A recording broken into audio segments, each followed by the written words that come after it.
اللهم صل على سيدنا محمد وعلى آل سيدنا محمد كما صليت على إبراهيم وعلى آل إبراهيم في العالمين إنك حميد مجيد. قال الله تبارك وتعالى في كلامه المجيد: أعوذ بالله من الشيطان الرجيم. بسم الله الرحمن الرحيم. ننسخ من آية أو ننسها نأتي بخير منها أو مثلها ألم تعلم أن الله على كل شيء قدير ألم تعلم أن الله له ملك السماوات والأرض وما لكم من دون الله من ولي ولا نصير. ان آیات مبارکہ میں اللہ تبارک و تعالی نے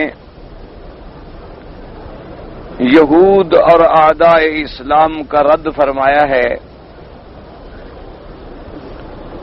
جو لوگ اسلام پہ اور حضور پاک صلی اللہ علیہ وسلم کی ذات مبارک پہ الزام لگاتے تھے کہ بھئی کیا بات ہے کہ آپ کے پیغمبر کبھی ایک حکم دیتے ہیں پھر اس کو بدل دیتے ہیں اور حکم دے دیتے ہیں. اگر یہ اللہ کا حکم ہے جو پیغمبر آپ کو دیتا ہے تو پھر اس میں تبدیلی کیوں ہوتی ہے؟ اگر خدا کا حکم پہلا خیر تھا تو پھر اس خیر کو بدلنے کی کیا ضرورت تھی؟ اور اگر پہلا حکم نعوذ باللہ غلط تھا تو پھر خدا غلط حکم کیسے دیتا ہے؟ تو یہ ایک شبہہ تھا جو اعداء اسلام نے خصوصاً یہود نے مسلمانوں کے دلوں میں ڈال کر انہیں اسلام سے اور پیغمبر سے بدزن کرنے کی کوشش کی. اس کا جواب اللہ پاک نے عطا فرمایا. تو پروردگار عالم نے یہ ارشاد فرمایا کہ جو آیت ہم منسوخ فرماتے ہیں یعنی جس حکم کو ہم منسوخ کر دیتے ہیں وہ حکم بھی اپنے وقت زمان کے اعتبار سے خیر ہی خیر تھا، لیکن اس کے بدلے میں جو ہم حکم دے رہے ہیں وہ بھی بطور ثواب کے اس سے بڑھ کر ہوتا ہے یا اس کے برابر ہوتا ہے.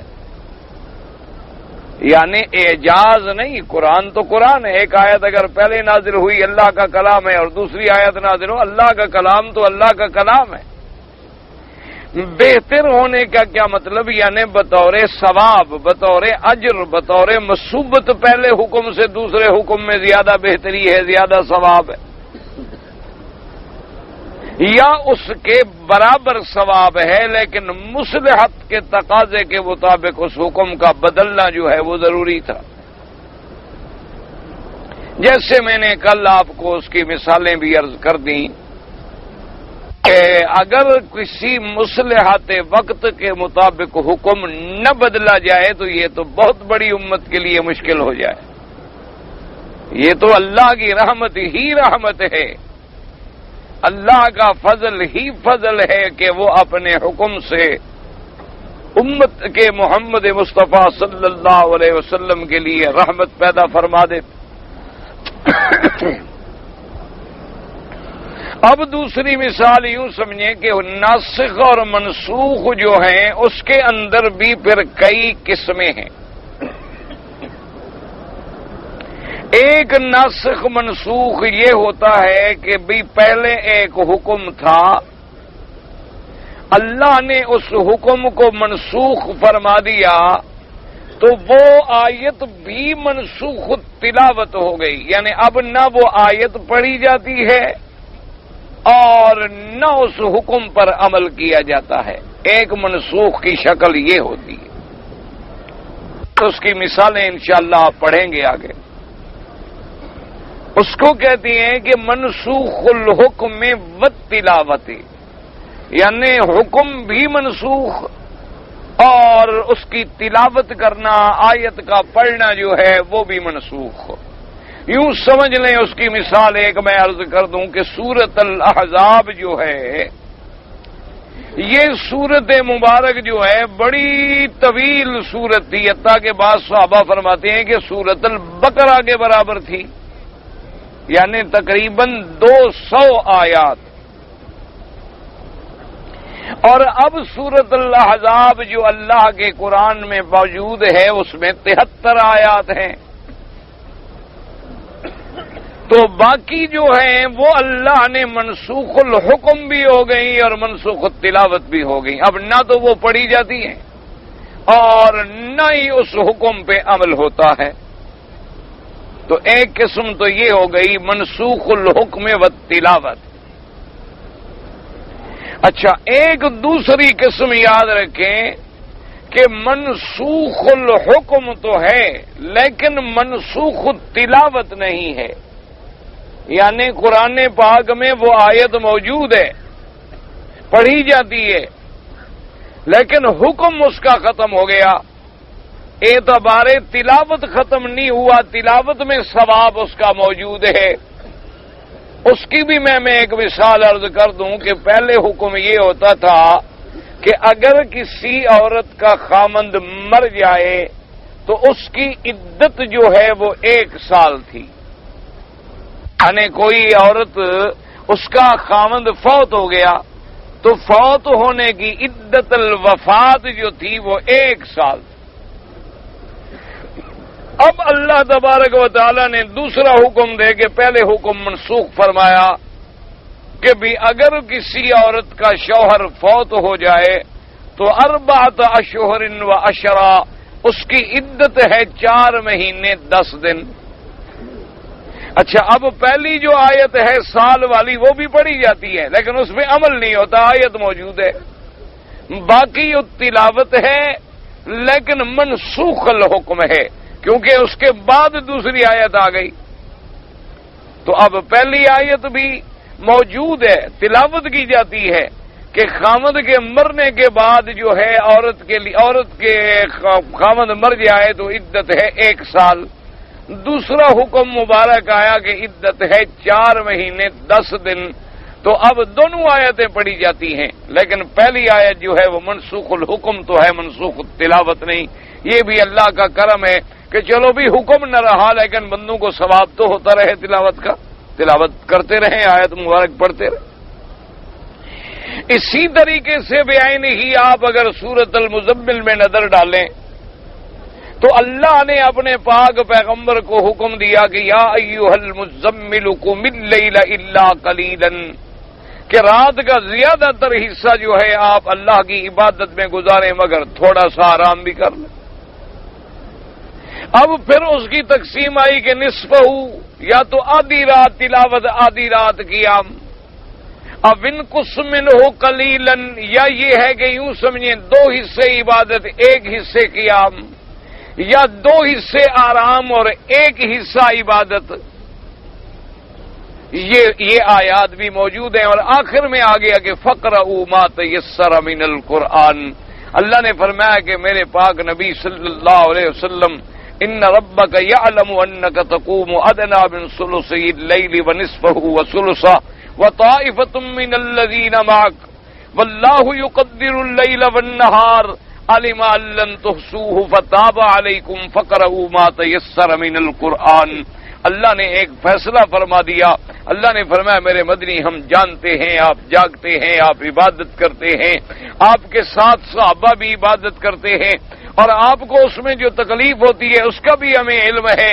اب یہ ہے کہ آگے آپ کے لیے حالات ہیں، علیمان سیکون منکم مرضی وآخرون یضربون فی الارض یبتغون من فضل اللہ وآخرون یقاتلون فی سبیل اللہ فقرؤوا ما تیسر منہ۔ بعض لوگ بیمار ہو جاتے ہیں، ان کو پھر آدھی رات جاگنا مشکل ہے۔ بعض لوگ تجارت کے سفر کے لیے نکل جاتے ہیں کہ ہم کوئی رزق حاصل کریں۔ اب جب آدمی سفر میں ہوتا ہے تو کتنا زور لگا لے لیکن سفر ہے، سفر میں آدمی وہ عبادت اپنی باقی اور جاری نہیں رکھ سکتا جو آدمی کے گھر میں عبادت کا ایک اللہ کی رحمت سے ماحول بنا ہوتا ہے۔ اور اسی طرح فرمایا وآخرون یقاتلون فی سبیل اللہ، اور ایک جماعت مومنوں کی ایسی بھی ہوگی جو اللہ کے راستے میں جہاد کر رہی ہے، دشمنوں سے لڑ رہی ہے، تو اب ان کے لیے آدھی رات تہجد کے لیے جاگنا تو بڑا مشکل ہے۔ تو میرے مدنی اب بات یہ ہے کہ جتنا تمہیں توفیق ہو ہمت ہو کر لو، وہ آدھی رات والی یا 2 حصے رات والی یا 1 حصے رات والی پابندی ختم۔ تو اب آیات سارے پڑھے جاتے ہیں، لیکن پہلا حکم ختم ہو گیا، دوسرے حکم پہ عمل ہو رہا ہے۔ اب تہجد کا حکم یہ ہو گیا کہ جتنی اللہ کسی کو توفیق دے وہ پڑھ لے، کوئی پابندی نہیں۔ وہ چاہے تو 8 رکعت پڑھ لے، وہ چاہے تو 12 رکعت پڑھ لے، وہ چاہے تو 2 رکعت پڑھ لے، وہ چاہے تو رات کے آخری حصے میں پڑھ لے، وہ چاہے تو سونے سے پہلے پڑھ لے۔ یعنی ایک آدمی کو تھکا ہوا ہے، اس سے خیال ہے کہ بھی اگر میں لیٹ گیا تو اب میرا اٹھنا تہجد کے لیے بڑا مشکل ہے، تو لیٹنے سے پہلے 2 رکعت پڑھ کے سو گیا، وہ بھی تہجد ہے۔ اچھا، اس میں بھی اس کو فرصت نہیں تو عشاء کی نماز کے بعد سنتیں پڑھ کے فارغ ہو کے 2 رکعت پڑھ لے، یہ بھی تہجد۔ تو اللہ تبارک و تعالی نے اتنی آسانی فرما دی۔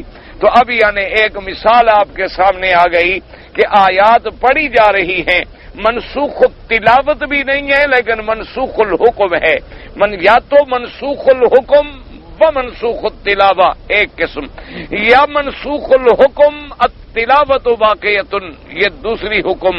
ایک تیسری حکم بھی ہے کہ منسوخ التلاوت ہے لیکن حکم باقی ہے۔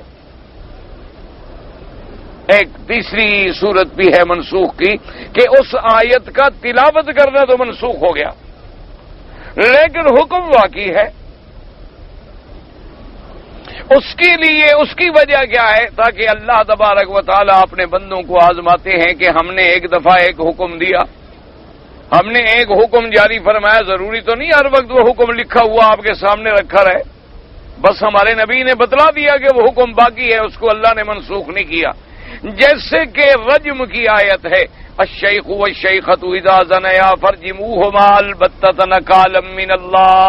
اللہ نے فرمایا کہ اگر شادی شدہ مرد اور عورت زنا کریں اور زنا ثابت ہو جائے گواہوں کے ساتھ، شروط کے ساتھ یا اقرار کے ساتھ، تو ان دونوں کو رجم کیا جائے۔ اب یہ آیت نہیں پڑھی جاتی لیکن حکم باقی ہے۔ اسی لیے امیر المومنین سیدنا عمر بن الخطاب، خلیفہ رسول اللہ صلی اللہ علیہ وسلم، ثانی الخلفاء، وزیر النبی المصطفیٰ، آپ نے ممبر رسول پہ کھڑے ہو کے آپ نے خطبے میں فرمایا کہ ان رجم رسول اللہ صلی اللہ علیہ وسلم ورجمنا، فرمایا لوگوں خبردار، اللہ نے قرآن میں آیت اتاری تھی رجم کی، اور حضور نے ہوئی اس حکم پہ رجم کیا، ابو بکر نے بھی رجم کیا، ہم نے بھی رجم کیا۔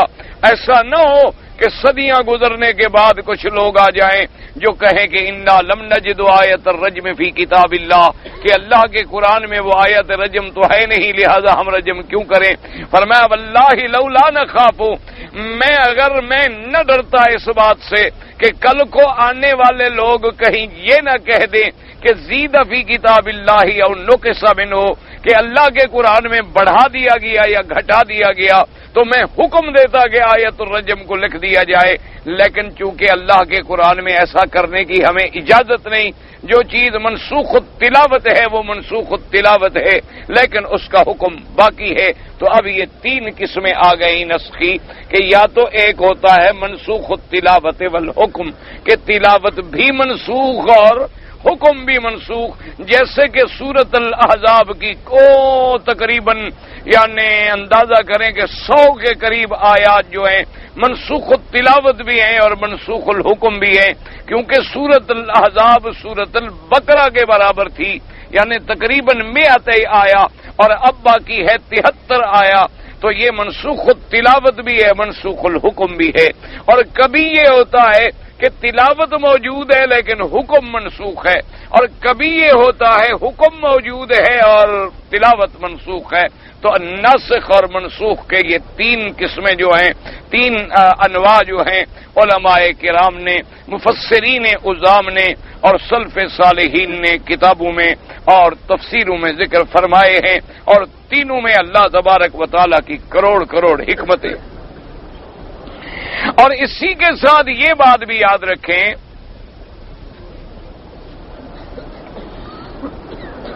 کہ ناسخ اور منسوخ کا جو مسئلہ ہے یہ اوامر و نواہی میں ہوتا ہے، یعنی ایک امر تھا پھر اس کو منسوخ کر دیا گیا، ایک نہی تھی منسوخ کر دی گئی، لیکن یہ کبھی نہیں ہوتا کہ اخبار میں کبھی نسخ ہو۔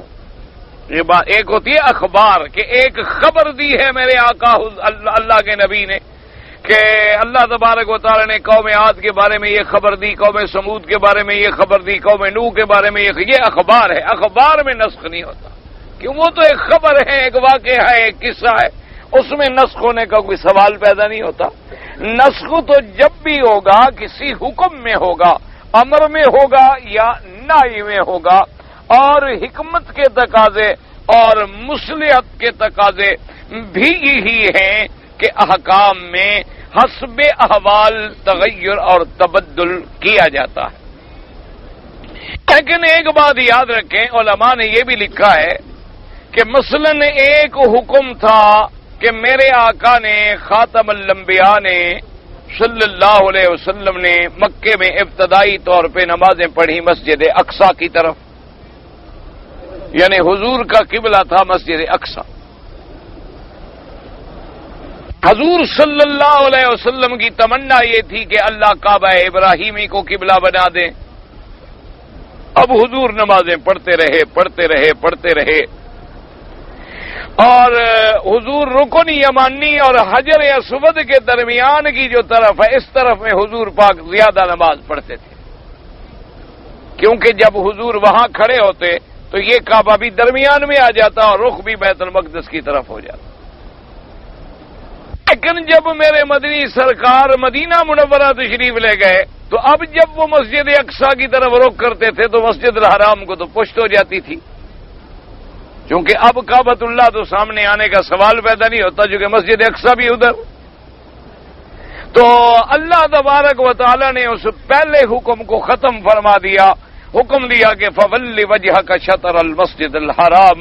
تو اب پہلا حکم بھی خیر تھا اور دوسرا حکم بھی خیر ہے، اور ساتھ اللہ نے یہ وضاحت بھی فرما دی کہ ایسی کوئی بات نہیں ہے کہ تمہارا رخ پھیرنا مشرق کی طرف یا مغرب کی طرف کوئی اہمیت رکھتا ہے۔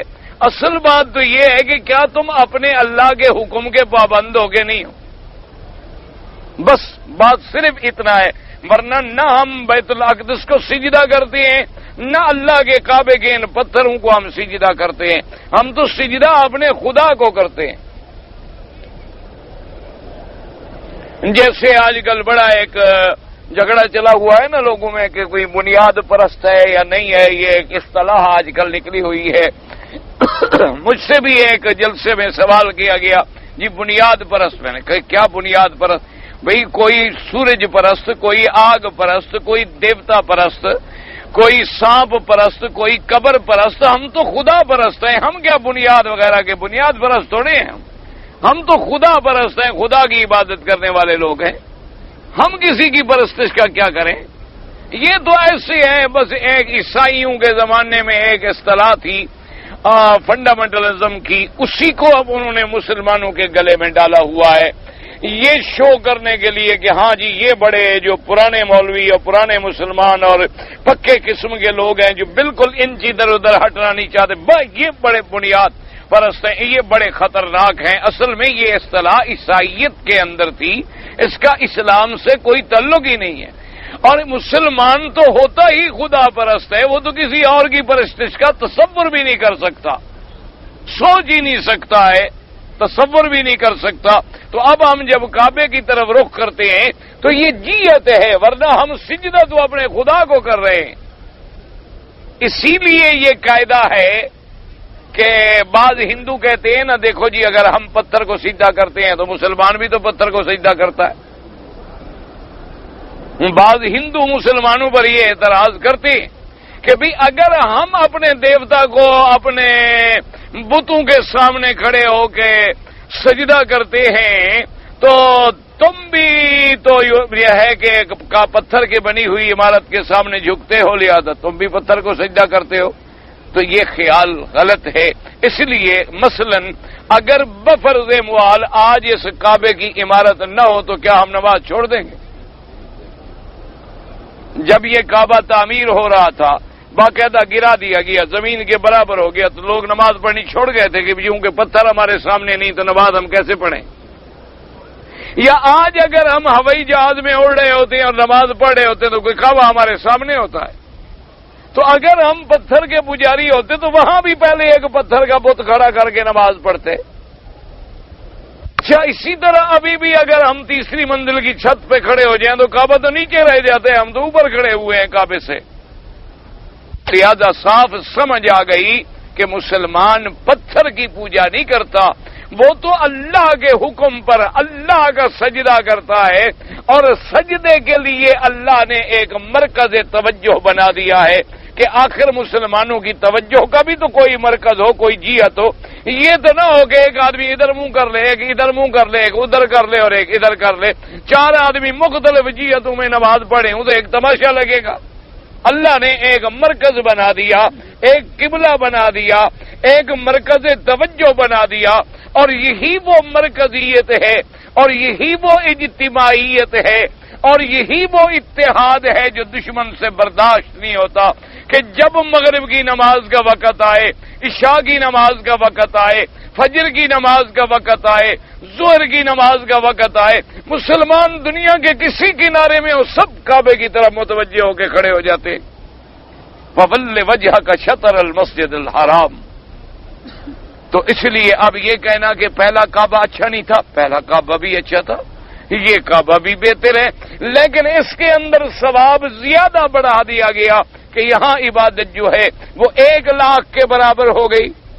تو اب امت رسول پاک کو جب اللہ نے نبی بھی افضل عطا فرمایا، کتاب بھی افضل عطا فرمائی، تو اللہ نے قبلہ بھی سب سے افضل عطا فرما دیا تاکہ فضیلتوں کی انتہا ہو جائے محمد مصطفیٰ پہ، تاکہ رحمتوں کی انتہا ہو جائے محمد مصطفیٰ کے، عظمتوں کی انتہا ہو جائے محمد مصطفیٰ پہ، رسالت کی انتہا ہو جائے محمد مصطفیٰ پہ، نبوت کی انتہا ہو جائے محمد مصطفیٰ پہ۔ تو اللہ کے ہر حکم میں ایک خیر ہے، ہر حکم میں ایک بہتری ہے، ہر حکم کے اندر ایک زیادہ رجاء و ثواب ہے۔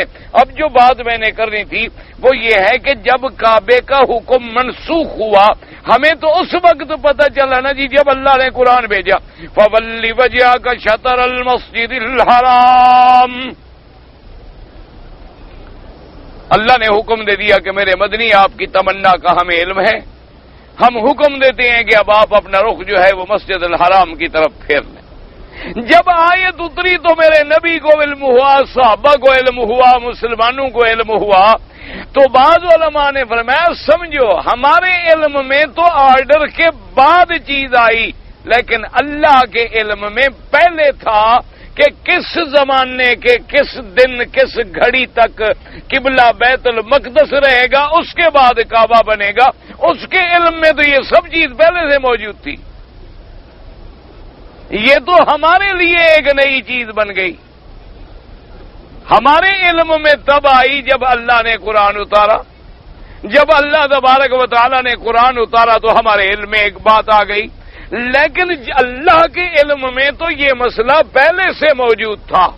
جیسے یوں سمجھیں کہ اگر کوئی آدمی مثلا ایک مریض ایک ڈاکٹر کے پاس آیا، اس نے اس کا چیک اپ کیا، تشخیص کی، اس کا تھرمومیٹر لگا کے بخار درجہ حرارت دیکھا، بلڈ پریشر دیکھا، چیسٹ چیک کیا، ایکس رے کروائے، اس کے دم کی، بول کی، براز کی تحلیلات کرائیں اور ایک نسخہ تجویز کیا، اور ڈاکٹر نے اسی وقت دماغ میں فیصلہ کر لیا کہ میں نے 5 دن کے لیے اس کو یہ دوائی دینی ہے، 5 دن کے بعد میں نے یہ دوائی دینی ہے، اور 10 دن کے بعد میں نے اس کو پھر اس دوائی پہ لے آنا ہے، اور 2 مہینے کے بعد میں نے اس کو پھر یہ دوائی دینی ہے، اور 3 مہینے کے بعد ختم۔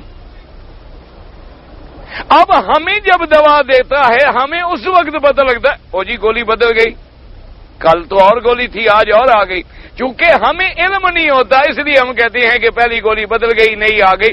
اس کے تو علم میں ہے کہ فلاں تاریخ تک میں نے اس گولی کو استعمال کروانا ہے اور 5 دن کے بعد یہ گولی بند کرنی ہے، اور فلاں۔ تو اللہ کے تو سب چیز پہلے علم میں تھی کہ کس چیز کا حکم کب تک رہنا ہے اور اس کے بعد جو ہے ہم نے اس کو کب ختم کر دینا ہے۔ جیسے کہ اللہ نے ایک حکم جاری فرمایا تھا کہ اگر کچھ عورتیں مسلمان ہو کر ہجرت کر کے مکے سے مدینے آ جائیں تو اللہ نے فرمایا اذا جاءک المؤمنات، جب مومن عورتیں آ جائیں ہجرت کر کے آ جائیں فامتحنوہن، اللہ نے فرمایا میرے مدنی ان کا امتحان کرو۔ ایک عورت ہے ہجرت کر کے آ گئی، پتہ نہیں وہ کسی سے شادی کرنے کے بہانے میں مدینے بھاگ آئی اور کہے میں ہجرت کر آئی ہوں، وہ اپنی کوئی غرض لے کے آ گئی، اس کی اپنے شوہر سے مکے میں نہ بنتی اور اسلام کا لبادہ اوڑھ کے مدینے آ جائے تو پہلے ان کا امتحان کرو۔ اللہ اعلم بایمانہن، مجھے تو پتہ ہے، میرے تو علم میں ہے، لیکن ہم آپ کو بتلا رہے ہیں تاکہ آپ بھی امتحان کریں اور ایسے واقعات آ جائیں تو مسلمانوں کو بھی معلوم ہو جائے کہ تحقیق تو کرو کہ واقعی یہ ایمان لے کے آئی ہے، واقعی یہ ہجرت کر کے آئی ہے، واقعی یہ اخلاص کے ساتھ آئی ہے، مخلص ہے یا اپنی ہجرت میں مخلص نہیں ہے۔ تو اللہ تبارک و تعالی نے اب یہ حکم چلتا رہا، جب ماشاءاللہ کافی زمانہ گزر گیا، اسلام کو طاقت مل گئی، کفر کی طاقت ختم ہو گئی، تو یہ حکم بھی باقی نہ رہا، کوئی ہجرت کر کے آ جائے پھر امتحان کرنے کی ضرورت باقی نہیں رہی۔ اللہ تبارک و تعالی نے حالانکہ وہ پہلا حکم جو تھا ایک عرصے تک تو باقی رکھا گیا، لیکن اس کے بعد اس کو باقی نہیں رکھا گیا۔ اچھا، اسی طرح سے مثلا ایک وصیت کا حکم تھا۔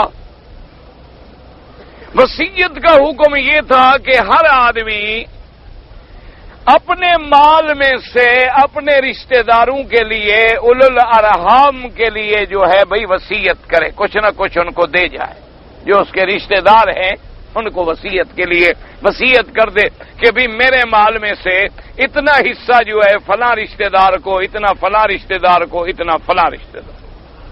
اب یہ حکم تھا، وصیت کرنا لازم تھا ہر مسلمان کے لیے، لیکن جب اللہ تبارک و تعالی نے حکم میراث نازل فرما دیا، یوصیکم اللہ فی اولادکم للذکر مثل حظ الانثیین، اللہ نے میراث کا ایک نظام نافذ فرما دیا کہ آدمی اگر مر جائے، اس کے بیٹے ہیں بیٹیاں ہیں تو بیٹیاں آدھا لیں گی، بیٹا ڈبل لے گا، بیوی ہے تو وہ 8واں حصہ لے گی۔ جب یہ سارے حصص اللہ نے فرائض میں مقرر فرما دی، اب وہ وصیت والی بات ختم ہو گئی، اب وصیت کرنے کی ضرورت نہیں، ہر رشتہ دار کو تو میراث معین ہے، اس کا تو حصہ معین ہے، چاہے وصیت کرو یا چاہے وصیت نہ کرو وہ تو اس کو ملے گا۔ اچھا، اسی طرح ایک حکم تھا کہ پہلے توارث ہوتا تھا باعتبار تبنیت کے، توارث ہوتا تھا باعتبار ہجرت کے، توارث ہوتا تھا باعتبار اخوت اسلامیہ کے۔ کیا مانا کہ آقا رسول اللہ صلی اللہ علیہ وسلم بین المہاجرین والانصار، جب مہاجرین مدینے پاک میں جا پہنچے، اب مہاجرین کے گھر میں نہ کوئی گھر ہے نہ رہنے کی جگہ ہے، حضور پاک نے مدینے والے انصاریوں کو بلا لیا، ادھر انصار بیٹھ گئے، ادھر مہاجرین بیٹھ گئے۔ حضور نے فرمایا کہ مدینے والوں یہ تمہارے بھائی ہیں جو مکے سے ہجرت کر کے آئے، جن کو گھروں سے نکالا گیا، اللہ کے راستے میں گھر چھوڑا، وطن چھوڑا، جائیداد چھوڑی، اب یہ مدینے میں آ گئے ہیں، تو آج میں آپ کے درمیان میں اخوت قائم کرتا ہوں، یہ انصار، یہ مہاجر تیرا بھائی، یہ انصاری تیرا بھائی۔ اس طرح حضور نے ایک مہاجر ایک انصاری، ایک مہاجر ایک انصاری، دونوں کو بھائی بنا دیا۔ اب جب دونوں بھائی بن گئے تو وہ ایک دوسرے کے وارث بھی بنتے تھے۔ یوں سمجھیے کہ جب حضور نے ان کو ایک دوسرے کا بھائی بنا دیا، اب اگر ایک بھائی مر جاتا تو دوسرا بھائی وارث بن جاتا، وہ بھائی مر جاتا تو وہ اس کا بھائی وارث بنتا مال میں۔ لیکن جب حکم میراث آ گیا تو اب یہ وراثت ختم کہ بھئی اب اگر کوئی ایک دوسرے کو بھائی بنائے تو وارث بنے گا نہیں۔ اسی طرح پہلے دور میں اگر کوئی کسی کو بیٹا بنا لے کہ بھئی تم میرے بیٹے ہو، تو وہ بیٹے کا بھی وارث بنتا تھا اور بیٹا باپ کا بھی وارث بنتا تھا، وہ بالکل اسی معنی میں آ جاتا تھا جیسے حقیقی بیٹا ہو۔ لیکن جب اللہ نے حکم دے دیا ادعوہم لآبائہم ھو اقسط عند اللہ، اللہ نے فرمایا میرے مدنی اپنی امت کو کہہ دو کہ کسی کو اپنا بیٹا بنا کے یہ نہ سمجھے کہ وہ ان کا بیٹا بن جاتا ہے، یہ تو فقط ایک زبانی کلامی محبت کی بات ہے، ورنہ نہ وہ اس کا وارث بنے گا نہ وہ اس کا وارث بنے گا۔ شریعت کے حکم جو ہیں اسی طرح باقی رہیں گے، اور نہ یہ ہے کہ اگر بیٹا منہ بولے بیٹے کی بیوی ہے طلاق دے دی تو باپ شادی کر سکتا ہے، اس لیے کہ وہ زبانی کلامی بیٹا ہے، حقیقی بیٹا نہیں۔ تو اس لیے ہر حکم کے اندر ایک حکمت ہے، ایک علت ہے۔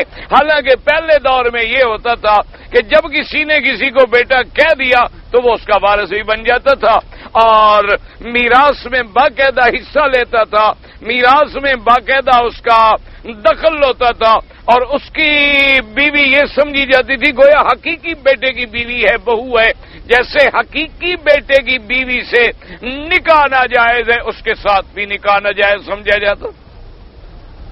تو یہ ایک ایسے احکامات تھے جس میں اللہ تبارک و تعالی نے ہمارے لیے بندوں کے لیے ان کے احوال کے لیے مصلحت فرما دی، رعایت فرما دی اللہ تبارک و تعالی نے۔ تو کسی حکم میں اگر اللہ احسان فرما کے بدل دیں تو کسی کو اعتراض کرنے کا کیا حق ہے کہ وہ یہ کہتا پھرے کہ جی پہلا خیر تھا کہ دوسرا خیر ہے؟ وہ بھی پہلا اس زمانے کے اعتبار سے خیر تھا، دوسرا اس زمانے کے اعتبار سے خیر ہے۔ یہ تو اللہ تبارک و تعالی کی رحمت ہے۔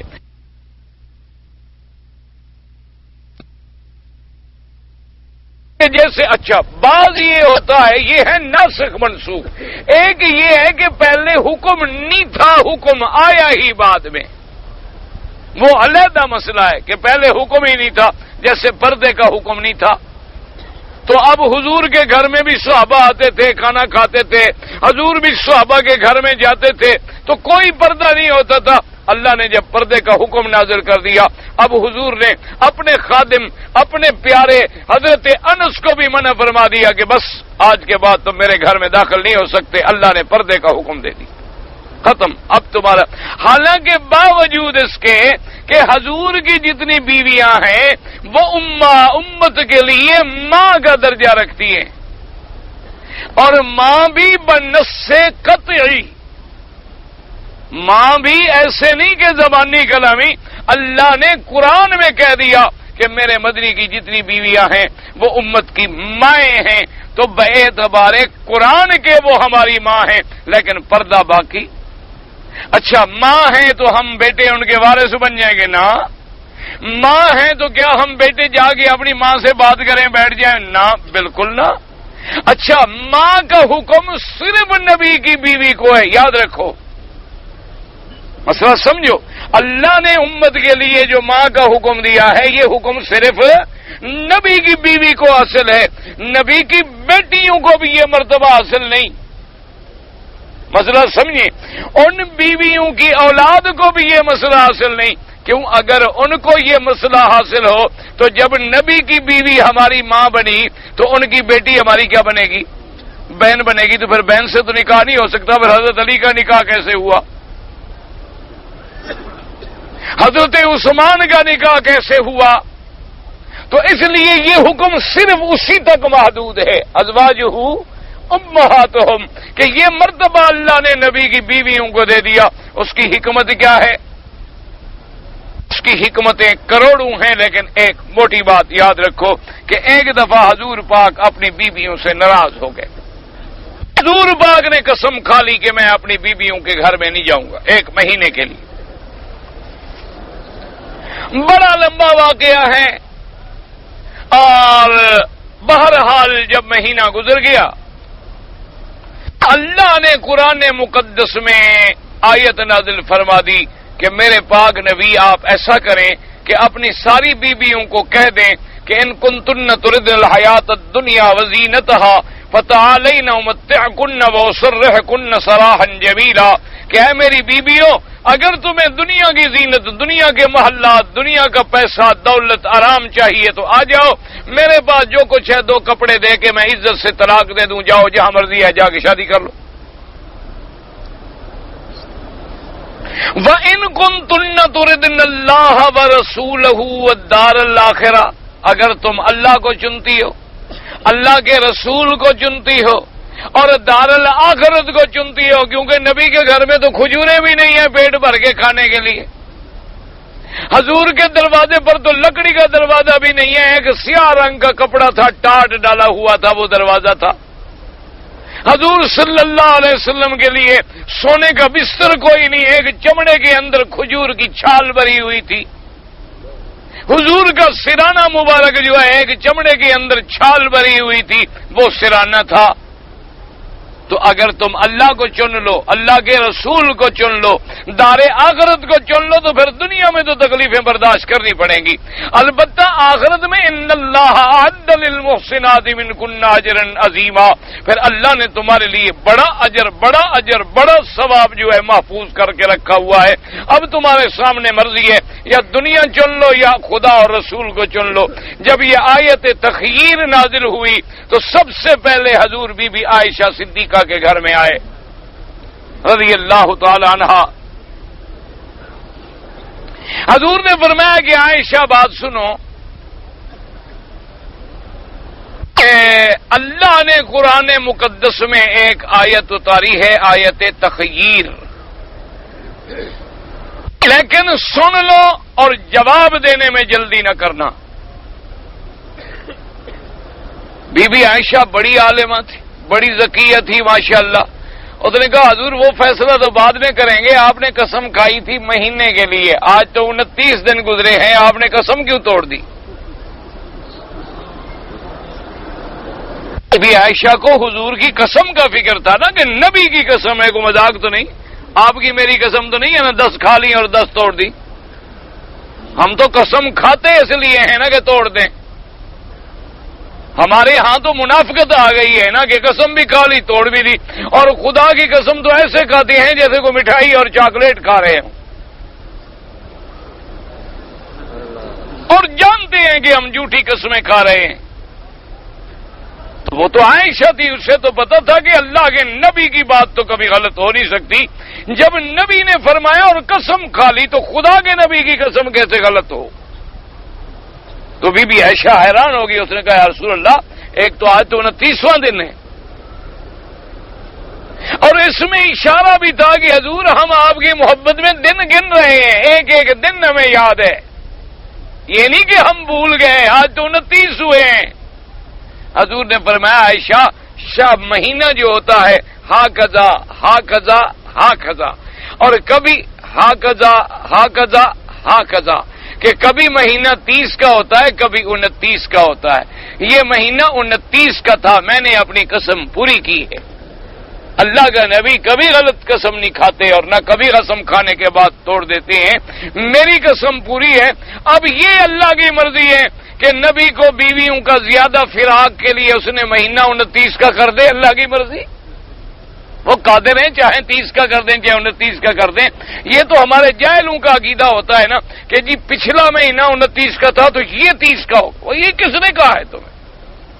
کبھی 2 3 مہینے 29 کے ہو سکتے ہیں، کبھی 2 3 مہینے 30 کے ہو سکتے ہیں، صرف 28 کا نہیں ہو سکتا جیسے انگریز پلیت کرتا ہے۔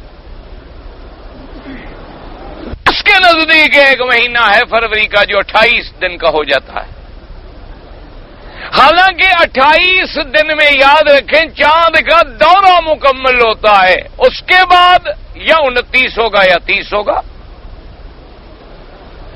تو اس لیے بہرحال حضور نے فرمایا اچھا یہ بات ختم ہو گئی، تو حضور نے فرمایا کہ عائشہ جواب میں جلدی نہ کرنا، بلکہ اپنے ماں باپ سے پوچھ کے بڑے عقل سے، فراست سے، حوصلے سے سوچ کے جواب دینا۔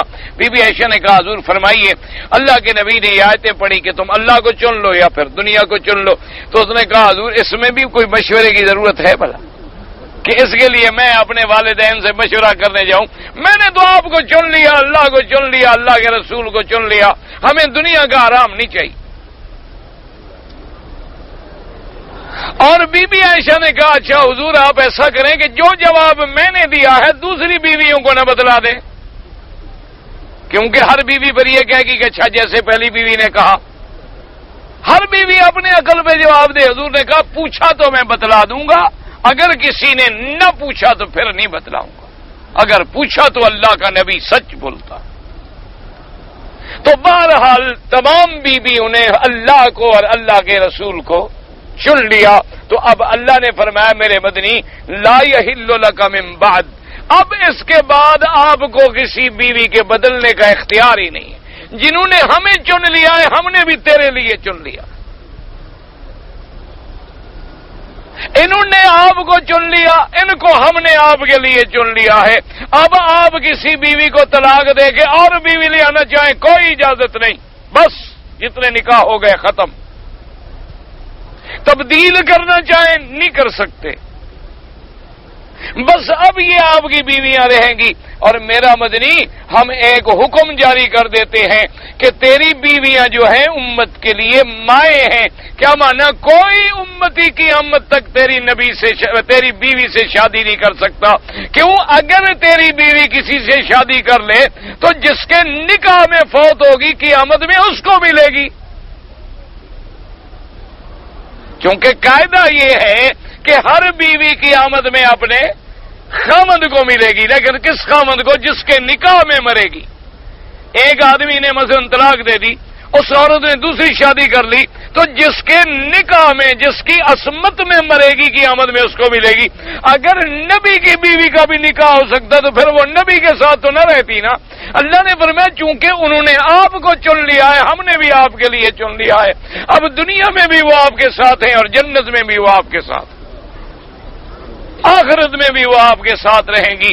اب ان کو تبدیل نہ دنیا میں کیا جا سکتا ہے نہ آخرت میں کیا جا سکتا ہے. ازواجہ امہاتہم، لیکن حکم صرف نکاح کے اندر ہے. باقی حکم جو ہیں اسی طرح برقرار رہیں گے کہ پردہ برقرار رہے گا، باقی حلت و حرمت برقرار رہے گی. صرف ان کے لیے کوئی امتی نبی کی بیوی سے نکاح نہیں کر سکتا. اور دوسری بات یاد رکھیں کہ اللہ کے نبی ساری دنیا سے زیادہ غیور ہوتے ہیں. سب سے بڑی غیرت والے رب العالمین ہیں.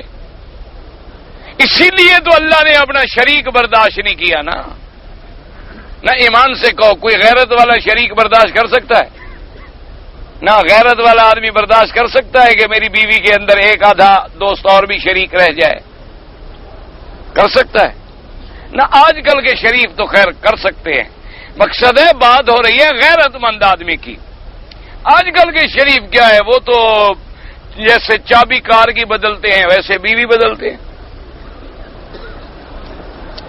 ان کے نزدیک تو شرافت اسی کا نام ہے کہ اس کی بیوی اس کے ساتھ کھڑی ہو، اس کی بیوی اس کے ساتھ کھڑی ہو. جیسے کہ اکبر الہ آبادی نے کہا تھا نا کہ خدا کے فضل سے بیوی میاں دونوں معزز ہیں. اس سے غیرت نہیں آتی، اسے غصہ نہیں آتا. دونوں بڑے آدمی ہیں، دونوں شریف ہیں، معزز ہیں. خامد کو غیرت نہیں آتی کہ بیوی کسی اور کے پہلو میں بیٹھی ہے، اور بیوی بھی بڑی شریف ہے، براڈ مائنڈ ہے کہ وہ کلب میں جا کے 20 عورتوں سے کھیلتا پھر، اس سے بھی غصہ نہیں آتا. بڑی شریف سلجھے ہوئے لوگ ہیں، کیونکہ بڑے اونچے طبقے سے اور ہائر سوسائٹیز سے ان کے تعلقات ہوتے ہیں. یہ تو ہم غریبوں میں غیرت ہوتی ہے. غریب کی تو گلی میں کوئی گزر جائے تو وہ آدمی محلہ مار ڈالے کہ یہ آدمی رات کو میری گلی میں کیا کرنے آیا تھا. تو غیرت ایمان کی علامت ہے، اور حضور سب سے بڑے غیور ہیں. تو اللہ نے میرے مدنی کی نبوت بھی قیامت تک باقی، رسالت بھی قیامت تک باقی، آپ کی عصمت بھی باقی، آپ کی عزت بھی باقی اور غیرت بھی باقی. اللہ نے فرمایا میرا مدنی جو بیوی تیری بن چکی ہے اب کسی کی نہیں بن سکتی. تو اللہ نے ایک حکم نازل فرما دیا. تو اس لیے اب سمجھ لیں کہ ناسخ اور منسوخ کے احکام جو ہیں، یا تو منسوخ التلاوت والحکم، یا یہ ہے کہ منسوخ الحکم ہے لیکن تلاوت باقی ہے، یا منسوخ التلاوت ہے لیکن حکم باقی ہے. تو یہ اقسام ہیں، اور اس پر انشاءاللہ العزیز مفسر رحمہ اللہ تعالی بڑی تفصیل کے ساتھ انشاءاللہ آپ کو بیان کریں گے. باقی یہ بات ہمیشہ یاد رکھیں کہ اللہ نے جو نسخ فرمایا ہے، ایک نسخ کا معنی ہوتا ہے نقل کرنا، ایک نسخ کا معنی ہوتا ہے پہلے حکم کو ختم کر کے اٹھا دینا. تو یہ اسی حکم میں ہے، لیکن اس کی حکمتیں ہیں. پہلا حکم بھی خیر تھا، دوسرا حکم بھی بطور ثواب کے اس سے زیادہ خیر ہے یا اس کے برابر ہے. اور پھر فرما دیا کہ جب ہر چیز پہ میں قادر ہوں. کیا مانا؟ اللہ نے فرمایا دیکھتے نہیں ہو کبھی رات ہے کبھی دن ہے، کبھی دھوپ ہے کبھی سایہ ہے، کبھی بارش ہے اور کبھی گرمی ہے، کبھی ٹھنڈی ہے کبھی لو ہے. تو جب یہ موسموں میں تغیرات ہیں تو ان پر میں قادر ہوں تو وہاں بھی میں قادر ہوں. نہ تمہیں یہاں بولنے کا کوئی حق نہ تمہیں وہاں بولنے کا کوئی حق. اسی لیے فرما دیا کہ علم تعلم ان اللہ لہ ملک السماوات والارض. جیسے رات کو میں تبدیل کر کے دن آ جاتا ہے، دن ختم کر کے رات آ جاتی ہے، کبھی میں 1 منٹ میں سردی کی لہر دوڑا دیتا ہوں، کبھی 2 منٹ کے بعد پھر گرمی کی لہر آ جاتی ہے. تو یہ ساری تبدیلیاں جب میرے ہاتھ میں ہیں، یہاں تیرے پلے میں کچھ نہیں، تجھے اعتراض کرنے کا کوئی حق نہیں. تو پھر میرے حکم میں بھی میری مرضی ہے. جس حکم کو جب تک چاہا باقی رکھا اور جس حکم کو جب تک چاہا اٹھا لیا. تو ہر چیز کا مالک اور خالق اللہ ہے. انشاءاللہ زندگی باقی تو بات باقی. کہتا ہے جی کہ غسل جنابت جو ہے وہ کس طرح کیا جائے. یعنی اگر آدمی جنب کی حالت میں ہو، سب سے پہلے وہ استنجا کرے اور اپنے بدن کا وہ حصہ دھو ڈالے جس پہ کچھ لگا ہو. اس کے بعد جیسے نماز کا وضو کرتے ہو وضو کرے، اور پھر سر پہ پورا پانی بہائے کہ کوئی جگہ خالی نہ رہ جائے. ہر جگہ پانی کا پہنچنا ضروری ہے. بالوں کے نیچے، ناف کے اندر، کانوں کے اندر، کسی جگہ پر بھی. یعنی کوئی اب مثلا انگوٹھی ہے تو اس کو گھما لیتا کہ ایسا نہ ہو کہ اس کے نیچے جگہ جو ہے وہ خالی رہ جائے. ہر لحاظ سے باقی جگہ پاک ہے اسی وقت پاؤں دھو لے. اگر جگہ خراب ہے تو سارا غسل کرنے کے بعد آخر میں ہٹ کے پاؤں دھو لے تاکہ پاؤں خراب نہ ہوں. دودھ پلانے کی مدت جو ہے بچے کی 2 سال. نماز میں غلطی ہو جائے تو سجدہ صاحب کرے، 2 کرے سجدہ صاحب. تو آپ کو پتہ نہیں سجدہ صاحب 2 ہی کیے جاتے ہیں اور کیا ہوتا ہے. طواف کرنے کے بعد وقت ہو جائے، کیا پتہ نہیں کیا وقت ہو جائے، 2 رکعت طواف نماز نہ پڑھ سکے تو بعد میں پڑھ لے. کہتے ہیں جی نکل یا سٹینلیس اسٹیل ایک دھات ہوتی ہے، مرد کے لیے اس کی انگوٹھی پہننا ٹھیک ہے، ٹھیک کوئی بات نہیں. ایک روایت میں آتا ہے کہ لوہے کی چیز نہ پہنی جائے کیونکہ لوہا جو ہے وہ جہنمیوں کا لباس ہے، ان کو زنجیر ڈالے جائیں گے. تو اس لیے لوہا پہننا پسند نہیں کیا گیا. لیکن اگر لوہے کو بدل ڈالا گیا کسی اور دھات میں تو کوئی بات نہیں.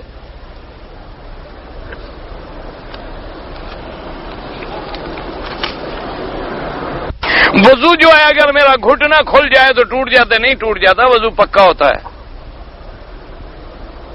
کیا شعبان کی 14 تاریخ کو بدروح جو ہے، بدرو پتہ نہیں بدرو کیا ہے، اچھا برروح انتظار میں رہتا ہے میت.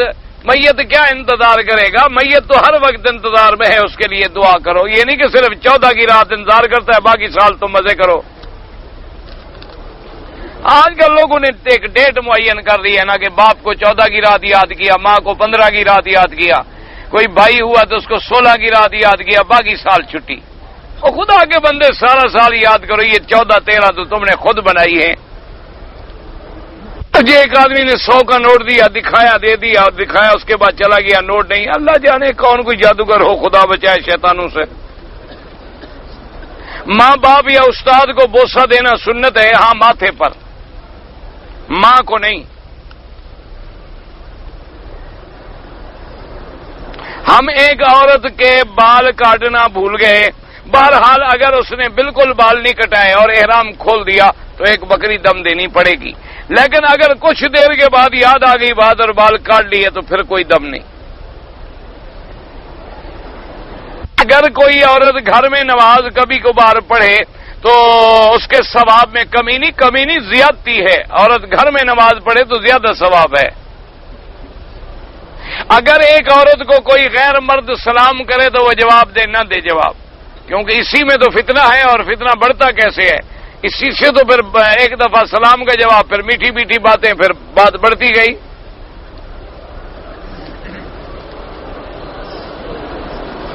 اس زمانے میں جو یہود و نصارہ ہیں ان کی لڑکیوں سے نکاح جائز ہے جو صحیح معنی میں یہودی اور نصرانی ہوں. لیکن جو بالکل مذہب ہی بھول گئے، ان کو پتہ ہی نہیں کہ یہودیت کیا ہے، نصرانیت کیا ہے، یا جو بالکل مشرک بن گئے وہ تو یہودی نصرانی رہے ہی نہیں اہل کتاب۔ بہرحال اہل کتاب کی لڑکی سے نکاح جائز ہے اگر وہ اپنے مسلک اپنے دین پہ پکا ہو، لیکن یہ بھی اس وقت جائز ہے جب مسلمان لڑکی نہ ملے، مجبوری ہو۔ یہ نہیں کہ مسلمان لڑکی ملے اور تم خام خواہ اہل کتاب ڈھونڈتے پھرو۔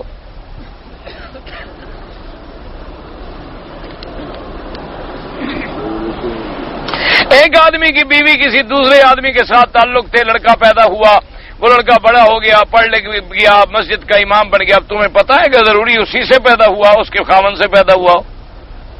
تم کوئی ٹھیکیدار ہو؟ لڑکا تو نکاح والے کا ہوتا ہے، زانی کے لیے تو پتھر ہے، الولد للفراش، اس کا حکم نہیں ہوتا، لڑکے کا حکم خاوند کے بارے میں ہوگا۔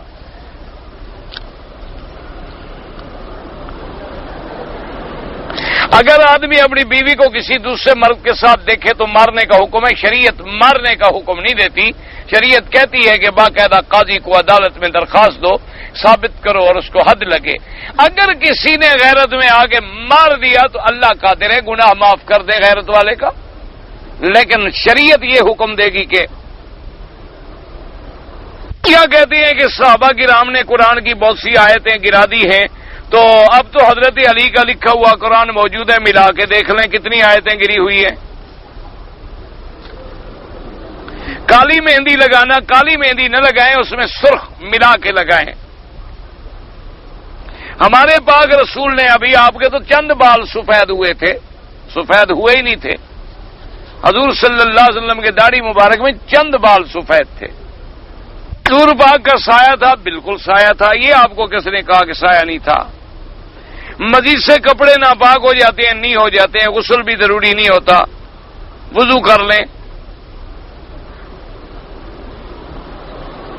اس حدیث میں لکھا ہے کہ داڑھی رکھنا سنت ہے، بھائی تو تمام حدیث میں لکھا ہوا ہے اوف اللحا وقص الشوارب، اب تم نہ پڑھو تو میں کیا کروں؟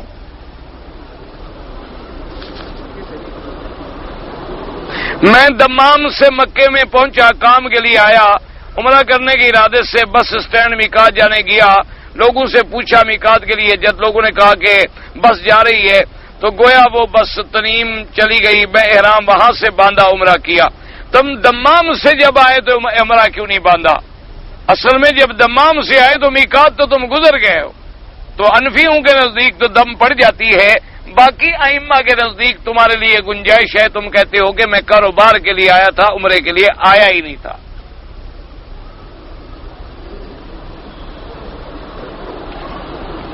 میں نے سنا ہے کہ وضو کا پانی بھی، بہرحال زمزم کے پانی کے کھڑے ہونے کے بارے میں تو حدیث موجود ہے، وضو والے کے پانی کے بارے میں مجھے حدیث یاد نہیں۔ آپ کو حدیث یاد ہو کہ وضو کا پانی کھڑے ہو کے پینا جائز ہے، حدیث میں ہے، تو مجھے بھی لکھ دیں، مجھے فائدہ ہوگا۔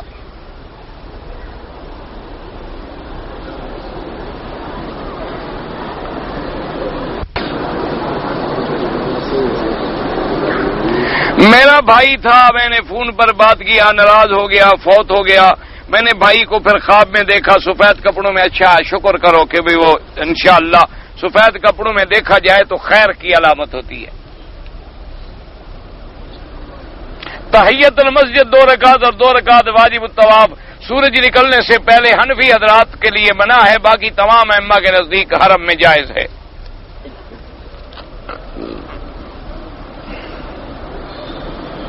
مقتدی امام کے پیچھے نماز پڑھتا ہے، امام کس کے پیچھے نماز پڑھتا ہے؟ امام اللہ کے حکم کی تعمیل کرتا ہے۔ اگر اسی طرح لائن لگاتے چلے جائیں تو پھر تو کوئی نہ امام بنے نہ مقتدی بنے۔ ہاں؟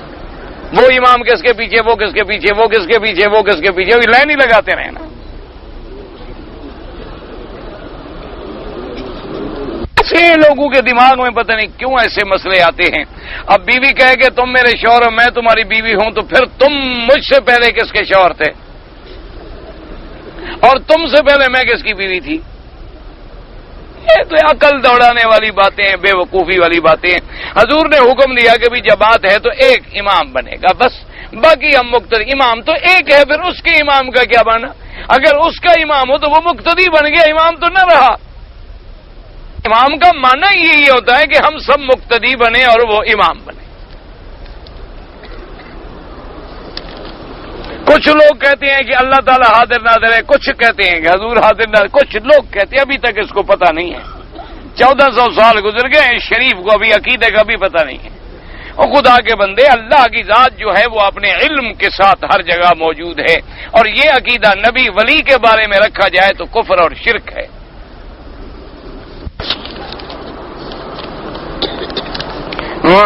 ایام ماہواری میں جدہ آنا پڑا مگر احرام نہیں باندھا، ویزے کی مدت ختم ہونے کی وجہ سے ایام غسل جدے ہی سے، اگر جدے آپ آئیں اور جدے میں رہ گئیں، پاک ہو کے پھر آئیں، ٹھیک ہے، کوئی جرمانہ نہیں۔ جدے سے احرام باندھا شریعت ٹھیک ہے۔ قصر نماز کی مدت کتنی ہے؟ جب تک آپ سفر میں ہوں، اگر 15 دن ٹھہرنے کی نیت کر لیں تو پھر پوری نماز پڑھیں گی۔ میں نے سعی کرنے کے بعد اپنے بال جو ہے خود کاٹے، کوئی بات نہیں، ٹھیک ہے۔ بال ترشوانا اتنا کہ چوتھا حصہ بالوں کا کٹ جائے۔ حالت احرام تمباکو نوشی بغیر احرام کے بھی ناجائز ہے، تو احرام میں تو ڈبل حرام ہو گئی۔ اللہ پاک جن کی اولاد نری نانی سب کو عطا فرمائیں۔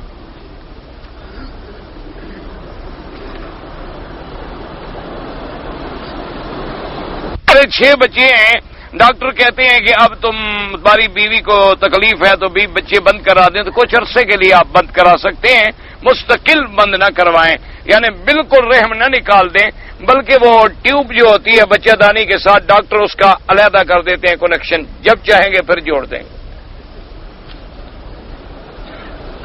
مدینہ منورہ میں ایک نماز کا ثواب جو ہے صحیح حدیث مبارک میں 1000 ہے، بعض روایات ہیں وہ ضعیف ہیں 50,000 کی۔ مسجد اقصی میں 500، مسجد نبوی میں 1000، مسجد الحرام میں 1,00,000۔ جو آدمی حج کر کے بھی زنا شراب وغیرہ نہ چھوڑے، بس دعا کرو اللہ ہدایت دے، اور ہم کیا کر سکتے ہیں؟ کیونکہ یہ قاعدہ ہوتا ہے کہ نیکی کرنے کے بعد اگر تیرا عمل نہ بدلے تو سمجھو کہ میری وہ نیکی قبول نہیں ہوئی۔ اگر منظور ہو جاتی وہ نیکی تو میں ضرور بدل جاتا۔ اگر نیکی کرنے کے بعد تو بدل جائے اور نیکی کی توفیق ہونی شروع ہو جائے تو سمجھو کہ میرا پہلا عمل جو ہے اللہ نے منظور کر لیا ہے۔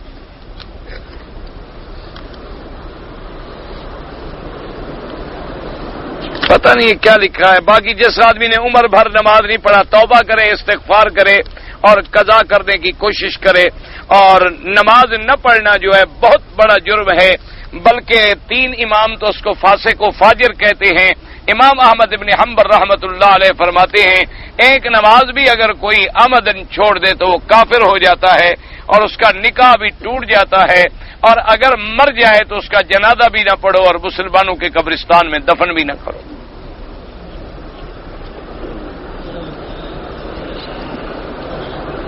اللہ کا وجود ہر جگہ حاضر نہیں ہوتا۔ اللہ نے فرمایا علم معکم کا معنی یہ ہوتا ہے کہ ہر چیز اس کے علم میں ہے، یہ معیت علم ہے۔ باقی اس کا مقام الرحمن علی العرش استوى، جیسے کہ اللہ نے قرآن میں فرمایا ہے۔ یہ نہیں کہ اللہ تبارک و تعالی کسی میں نعوذ باللہ حلول کر لے، حدود کے ساتھ ہر جگہ حاضر ہو، نہ، یہ معنی نہیں ہوتا۔ وہ معکم اینما کنتم نحن اقرب الیہ من حبل الورید، تو مراد ہوتا ہے معیت علم۔ باقی اس کا مقام جو ہے الرحمن علی العرش استوى، جیسے اس کی شان کو زیبا ہے۔ واللہ تعالی اعلم وعلمہ اتم۔ اللہم صلی علی سیدنا محمد وعلی آل سیدنا محمد۔ عالم اسلام کی عزت کا فیصلہ فرما، یا الہ العالمین کفر کی ذلت کا فیصلہ فرما، یا الہ العالمین مجاہدین کا فرما، یا الہ العالمین کافروں اور ہندوؤں کی قوت کو اپنے قہر سے نیست و نابود فرما، یا اللہ مجاہدین افغانستان کو، پاکستان کے مسلمان، ہندوستان کے مسلمان، یا اللہ مسلمان جس ملک میں بھی ہے اس کی جان مال آبرو عزت کی حفاظت فرما، شفا عطا فرما، یا اللہ بیماروں کو شفا عطا فرما، یا اللہ بیماروں کو شفا عطا فرما، ہماری ظاہری باطنی روحانی جسمانی بیماریاں سب اپنی رحمت سے دور فرما، یا الہ العالمین بے دینوں کو دین عطا فرما، بے اولادوں کو اولاد عطا فرما، بے روزگاروں کو روزگار عطا فرما، قرض داروں کے قرض ادا فرما، جن کا رزق تنگ ہے ان کے رزق میں برکتیں عطا فرما۔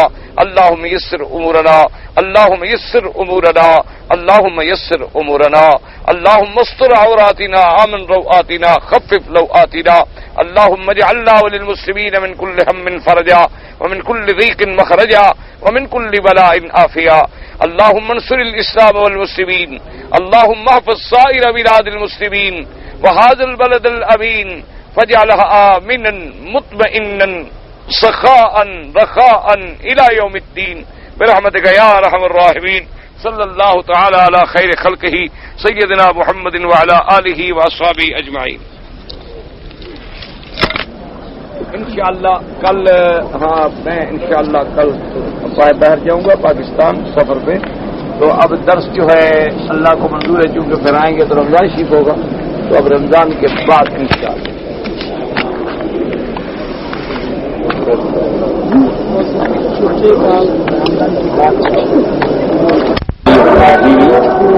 صورت اور بات سیرت ہونی چاہیے.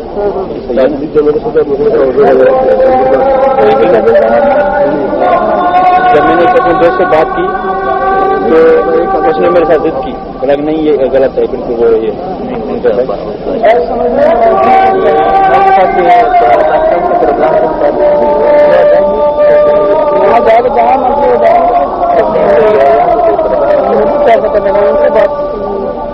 کیا پروگرام بتایا. کل صبح میں جا رہا ہے، کل درس رمضان کے بعد